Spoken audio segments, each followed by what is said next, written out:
No, no, no, no.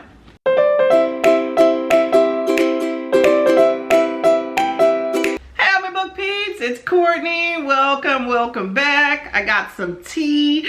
Yummy, yummy, yummy. This is some ginger tea, okay? Zesty ginger. But it's the end of the month and it is time for a wrap up. So let's get to it, okay?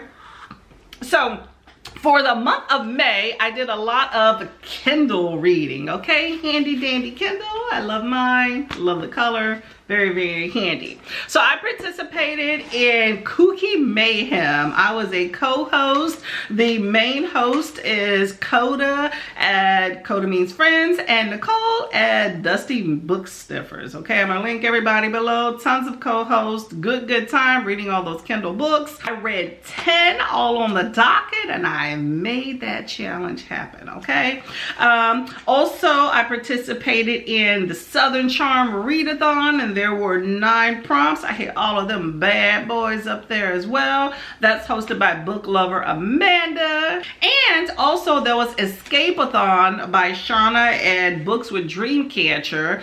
And that was May 5th through 11th. So let's get to the books, okay? So for the Kuki challenge, like I said, Kindle Unlimited, read all those books on the Kindle. Definitely had a few of those already listed. So the first book that I read was a book called Don't Go Out After Dark. It was, you know, a short book. Basically, you have the family of paranormal hunters, right, in the Appalachian Mountains. And the mom's going out hunting for some being and goes missing. So the daughters go out to look for her. And you know, this book is one of those F around and find out type books, you know, and they found out. You know, it was a good time, but I did think that catching this monster in the end was just a little bit too simple. And it seems like it's leading up to a sequel that I don't necessarily think that I am here for. But you know, a good quick read. And then there's Home is Where the Bodies Are by Amanda East. There's a few of them floating around with the same title, but this one is about a girl from a small town. She hasn't been there in like decades. And so when she comes back because her dad's sick, all these bodies start turning up that look like her. And then she has to navigate her feelings around this ex-boyfriend that she immediately has the feels for, even though, you know, she's engaged to somebody else, right? So very predictable. As soon as the book got started, I immediately knew who the killer was, so that was disappointing. But there was quite a bit of twists and there was definitely some disturbing elements in the book. So definitely check the trigger warnings, but you know, it was still a good time. Now, The Quiet Girl is a YA twisted revenge story. It kind of starts like Mean Girls meets like Horrible Bosses 2, you know? If you read it, you know what I'm talking about. But anyway, you have this girl who moves to this new town and meets this, you know, small group of friends that are like, hey, let's kill our enemies together, right? And, you know, she's being bullied by these mean girls, you know, and this boyfriend with like this sadistic obsession. You know, it was a good time. I will say that there was some twists, you know, that I didn't see coming, but I did enjoy the story. To me, it brought up some childhood trauma from school, because kids can definitely be cruel and mean and don't really understand the repercussions and long-term repercussions of their actions. Hashtag do better, young people, okay? And then we have The First Muse. Now, I thought this book was absolutely hilarious. It's a romantasy where this woman who has been divorced before meets this king who, you know, is very heartbroken after the death of his first wife. So somehow they are married together and have to, you know, circumvent his grief, which is having like this big implication on his kingdom. But I thought it was a very heartfelt book, much more heart than I expected it to be, about two broken people finding each other. And it was very hilarious. I had some utter like huge laughs with this book that I didn't expect. And it's apparently part of the whole Kindle Velo, which they don't do anymore, where I guess certain parts of a book are released at times. I don't know. This is part of a series, but I did enjoy this book.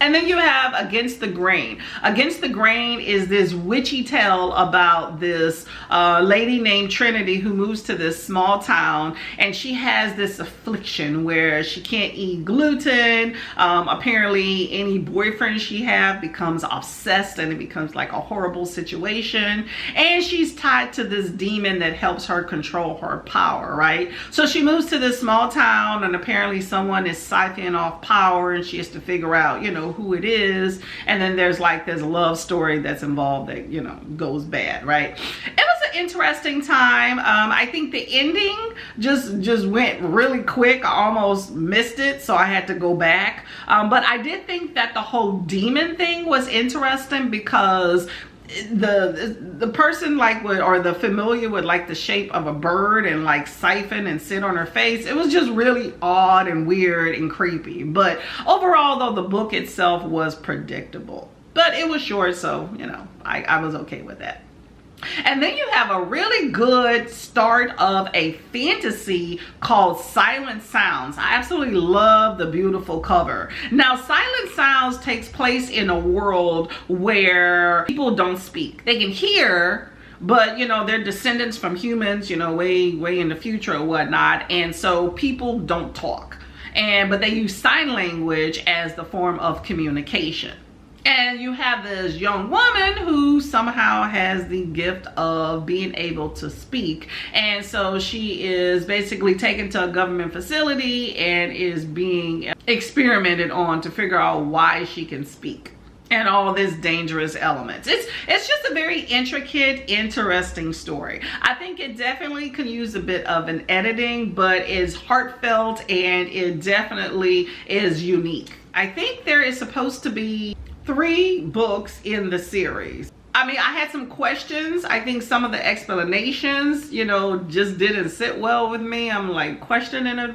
But overall, I think it's a good story. I mean, if the series was out, maybe I would continue it. But I think the last book maybe isn't out yet. But it is YA too, by the way. But definitely worth checking out if you like fantasy and want something different, because I definitely haven't seen something like that before in a world where communication is via sign language. Creeping with the Boss's Wife. This was a funny book. Now, this book is so much more than somebody creeping with the boss's wife, okay? It's basically a multi-generational family trauma story. You know, it's urban fiction, so there's a lot of spice, there's a lot of just drama that just hits you out of nowhere. It was like whiplash. But you do have, you know, the boss's wife that is creeping, and she's not creeping with just one person too. I did think that there was several plot holes in this book, and it could definitely use a good edit as well. But you know, it was entertaining and it was fun. There was a lot of family fights. Like, I'm talking about family fights. They were epic. So I definitely suggest you check it out if you're into urban fiction. And I definitely love the cover. I thought it was really cool. Stalk to the Altar, a dark mafia romance. Okay, now this one was it's a dark romance for sure. This is definitely a dark romance. Basically, you have this young woman who is attending college, an HBCU college, right? And then you have this Italian professor at this HBCU in Virginia, and you know, he has some mafia roots, right? To me, he has problems, okay, but the author recognizes that. Anyway, his mafia people are coming from him, so he decides to take her, and we're gonna go to Italy and, you know, run away from this, you know. And in the end, like, he kind of wears her down, you know. It's a romance, so, you know. But it's definitely spicy. Definitely has some trigger stuff in there. So if you are triggered by like assault and things like that and stalking, this is definitely not the book for you. But it was a fun time. I thoroughly enjoyed it. There was a lot of shockers, some fun dark themes. There was definitely some plot holes, I'll say that. You have a book called My Grandfather's Inheritance, The Fox. Apparently it's part of a 2-book series. So you have this white guy named Jeremy, and he is going to a wedding for his friend in Nigeria, and then he meets Ebony, And apparently they have some ties in the ancestral departments. And there's something about some, you know, African relics that are tied to both of their family. And there's a lot of like BDSM elements to this book. So it was very interesting, I will say that. I had some problems with, for one, the covers look really weird. You know, it's called a African romantasy. So I'm like, for one, why is there a white dude on the cover? So that was kind of odd. And then there seems to be like two covers that, like, depending on when I open the book, different covers come up. So that's really odd to me as well. Also, you have this royal African ancestry that somehow belongs to this white family. It just kind of rubbed me the wrong way. It's almost like it was one other thing that was stolen. Also, the fact that you have this, and you have to read the book, but you know, you have this rich, black, educated man that is somehow still considered beneath this uneducated white woman. And I found that completely fascinating. But overall, it was a great story with a great concept. I think execution is a bit lacking, and it definitely, you know, just drug out. And I feel like this whole BDSM element is just kind of extra, and it's just like, this is odd. But overall, it was a good time. It's worth seeing itself through if you want to pay for the next book. And then you have A Love Between Two Worlds, okay? A Love Between Two Worlds was horrible. It was a 2-book series. I was going to commit to one and then see if I liked it enough to commit to the second one, and I definitely did not. It was a good plot, but execution and editing were absolutely horrible. And apparently Queen T, that's the author, this is the second or 6th book by that author, and not gonna do it. I'm done. So you have this woman, Ashley, that's about to be assaulted, and the new Grim Reaper, Azrael, is supposed to come down and collect her soul. And instead he decides, I'm in love, we're gonna make a baby, we're gonna be happy together. And of course there's implications in hell because of that, and now they're, you know, basically on the run. It was just too much. It was too much, trying to fit a lot of elements into the book. And apparently, you know, like I said, there's a second book out there. The first one ended in a nice little bow, and I think it should have just been left at that. I did like the bond though between Azrael and his sister. I do like that ride or die. And I did like that the people in hell spoke Swahili. But other than that, yeah, this book I'm going to delete. I actually already deleted the second one off of my Kindle, okay? But no. And that is Kuki Mayhem, y'all. Whew. It's a good time, okay? Okay, and then you have Southern Charm Readathon. Pretty much all of those books fit into that, okay? Bless Your Heart was Don't Go Out After Dark. Well, I Declare was Home Is Where the Bodies Are. Well, Look Who It Is Creeping with the Boss's Wife. Home Is Where the Heart is Home Is Where the Bodies Are. My Free Space was A Love Between Two Worlds. Hold Your Horses, that's the slow burn, was Silent Sounds. Country Road, Take Me Home was Stalk to the Altar. And Y'all Come Back Now was Don't Go Out After Dark. And Happier Than a Pig in Mud is the first Muse. So I'm happy I hit all of those prompts.